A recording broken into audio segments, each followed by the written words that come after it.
A new space race has begun. On one side, we have Team NASA with the support and funding from the US government. On the other side, we have Team SpaceX, which is directed and funded by the richest and most talented man alive, Elon Musk. Let's see which team will get to Mars first. According to NASA's newest plan for the Artemis program, they will test a new type of propulsion system on Artemis 8 and fully assemble a Mars-stranded vehicle on Artemis 12, which at the current rate will be around 2034.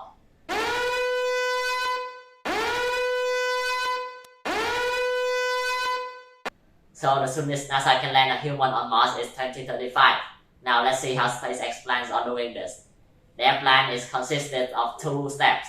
They will launch a cargo mission to Mars first, and if everything goes smoothly, they will follow up with a crew mission 2 years after that.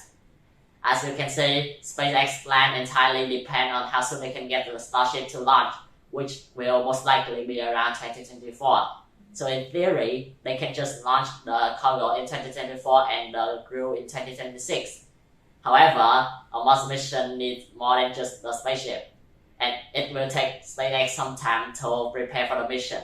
So a man on Mars in 2029 will be more realistic. Despite that, 2029 is still 6 years ahead of NASA. So congratulations, SpaceX. Now you already know when and how it will get there. Let's just have a quick look at our destination, shall we? Mars is only half the size of the Earth. As a result, its gravity is only about a third of that of the Earth, which will give us lots of health issues in the long term. Mars' atmosphere consists of 96% carbon dioxide and is basically non-existent. It's more than 100 times thinner than the Earth, which means no protection from UV ray, no liquid polar surface, and no greenhouse effects. To have an idea of what it would be like to be on Mars, just imagine Antarctica, but without the air. On top of that, the lack of Mars' magnetosphere also means no protection from deadly space radiation whatsoever. Not to mention that a trip there will take up to 6 months, and we can only launch once every 2 years due to our limitations. Okay, that didn't sound very human-friendly, isn't it? But people still want to go there anyway, so let's just see how this might play out. The process of colonizing Mars will be divided into 2 phases, the exploration phase and the settlement phase. During the exploration phase, only a small number of talented, strong and brave people will go live there, as many things are still unknown and many people may die in the process. Their main goal is to study where and how to build large-scale settlements on Mars. This phase will likely take around 20 years, or if we push it real hard, then we might be able to bring the number down to 10 to 15 years. The first base on Mars will be constructed from interconnected inflatable modules that are prefabricated on Earth and capable of expanding in the future. The structure will be protected from radiation and micrometeorites by a thick layer of regolith shell that will be 3D printed prior to the first manned mission. We will also need to produce oxygen for our astronauts to breathe. But since the process of making fuel for Starship gives us excess amount of oxygen, we can use it directly. Then there is the problem of finding food and water. Water is easy. This thing is abundant in the form of ice on the surface of Mars. We just need to melt it, or we can mine for underground water instead. We can also recycle water to reduce the amount of ice we need to melt. As for food though, it's a bit more complicated. We will need to use hydroponic farms to grow plants, as it's more efficient than soil. It will also allow us to raise fish, which will be an important source of protein. Unfortunately, raising livestock is impossible at the moment, so we will need to import food from the Earth. Finally, all of the above systems need energy to run. And I know a lot of you are thinking about solar and wind energy. I must tell you that they simply won't work. Mars simply receives too little sunlight, while the air is too thin for wind turbine to work properly. So we are left with only one option: nuclear energy. Don't worry guys, it's not as dangerous as you may think. Our reactors now they are way more reliable than when the Chernobyl disaster happened. And we will only send small modular reactors as shown here by NASA, so nothing catastrophic will happen. Okay, so that's all the thing needed to set up a research base on Mars. And it really seems like we are finally at a technological level where we can do this. So after doing all the research on where to build the first city and testing all the new technology, let's move on to the fun part, colonizing the red planet. Remember the new types of propulsion system I mentioned earlier? It's actually a nuclear propulsion system capable of cutting the transport time in half and launching outside of the launch windows. That's very important because only being able to launch once every 2 years will limit the amount of cargo we can send to Mars. And also you don't want to keep the passengers stay in space for an extended period of time as it's very dangerous for their health. Next, where will we build the city? It wouldn't be very convenient for the people who live there to have to wear those bulky spacesuits on a daily basis. So the entire city must be built inside an airtight bubble.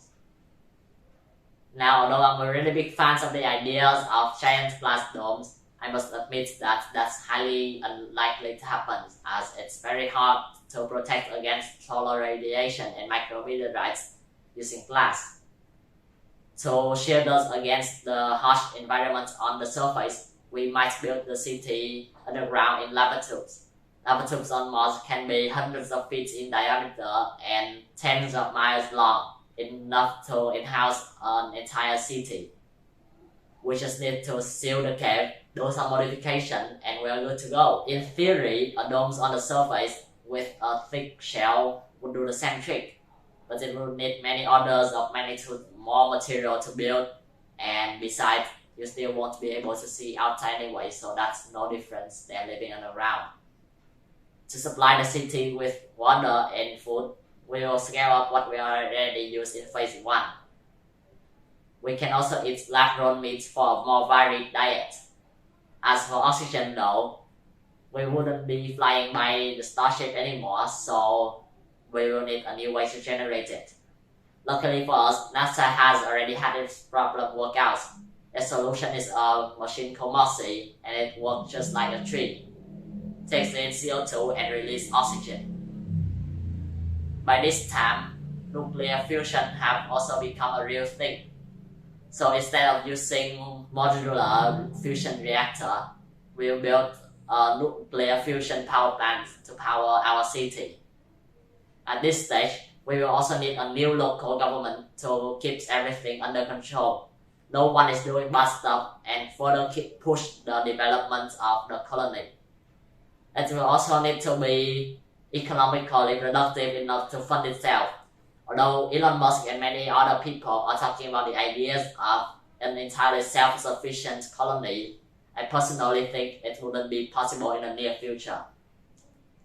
So establishing trading routes between Earth and Mars might be the way to go. With all of that up and running, we are almost good to go. There's only one technical issue left to address, the low gravity on Mars.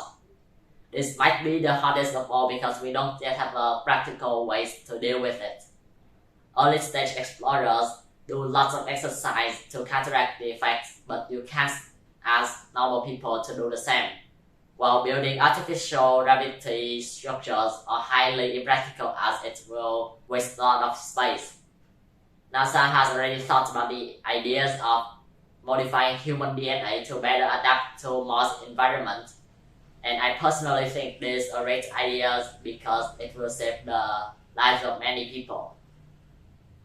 But due to the moral limits people put on such manipulations, it's highly unlikely that we are gonna do it. Maybe people will just have to accept the risk, or maybe you could change it by supporting government-funded research on human genetic modification that are controlled by the government. That's the end of today's video. Hope you guys enjoyed it. If you did, please hit that like button to let YouTube know this is a good video. This is part 2 of my Colonizing Mars series. You can watch part 1 by clicking the title over here or the link down in the description below. There will also be a part 3 where I talk about the possibility of terraforming Mars and my personal thoughts about it, coming up next week. Now, thank you guys for watching and I'll see you next time.